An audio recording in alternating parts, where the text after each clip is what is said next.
kita akan belajar tentang fungsi.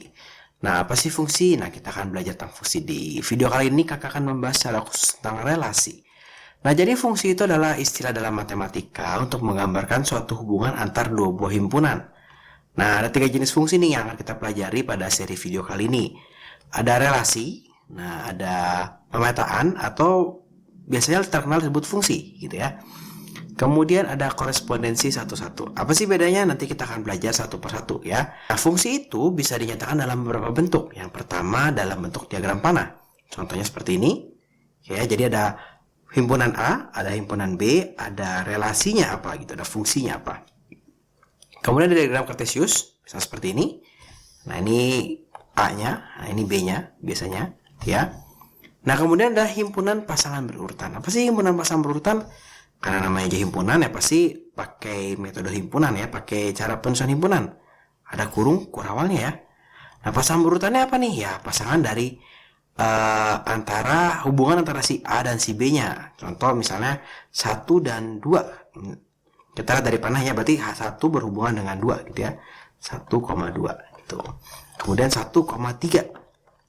Ya, kemudian 1,4. Nah, apalagi Kak? Ya semua aja yang berhubungan, berarti 2,3. Ya, kemudian berapa itu 2,4. Kemudian 3,4. Gitu ya. Nah, itu himpunan pasangan berurutan. Jadi ada himpunan dan ada pasangan-pasangannya gitu ya. Nah, oke. Kalau diagram kartesius seperti ini, kalau diagram panah seperti ini. Nah, kalau diagram panah yang perlu diperhatikan selalu jangan lupa tanda panahnya ya. Biasanya kalau guru kamu agak sedikit perhitungan atau salah sedikit teliti gitu ya, dia akan melihat panahnya nih. Kalau nggak ada panahnya dikurangi nilainya ya. Jadi hati-hati. Nah, ada beberapa istilah penting yang akan kita pakai, yaitu ada namanya domain, ada kodomain. Domain itu daerah asal.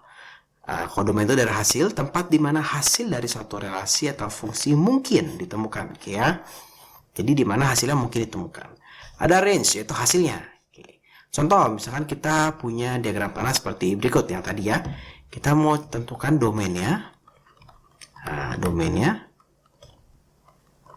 ada kodomain, ada range-nya gitu ya. Nah, dia selalu dalam bentuk himpunan nih. Domainnya apa ya? Domainnya berarti semua dari sini nih.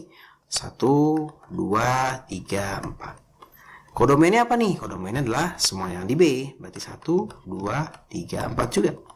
Nah, range-nya apa? Range-nya itu yang hanya kena panah. Yang kena panah, tapi yang di B tapi yang kena panah. Jadi satunya itu enggak. Berarti ini 2, 3, dan 4. Jadi hanya yang dari kodomain yang terkena panah atau menjadi hasil dari fungsi tersebut. Contoh lagi. Jadi kalau punya diagram panah, sebutkan daerah asal, daerah hasil, dan hasilnya, gitu ya. Daerah asal, nah ini pasti yang sebelah kiri nih, ya dari bukan tujuan ya, dari tempat muasalnya. Berarti ini 2, 3, 4, 5, dan 6, gitu ya. Daerah hasil, nah ini daerah hasil berarti 6, 7, 9, 10, 11 gitu ya. Sedangkan kalau range atau hasilnya, nah ini hasilnya adalah yang kena panahnya aja. Berarti 6, 9, dan 10.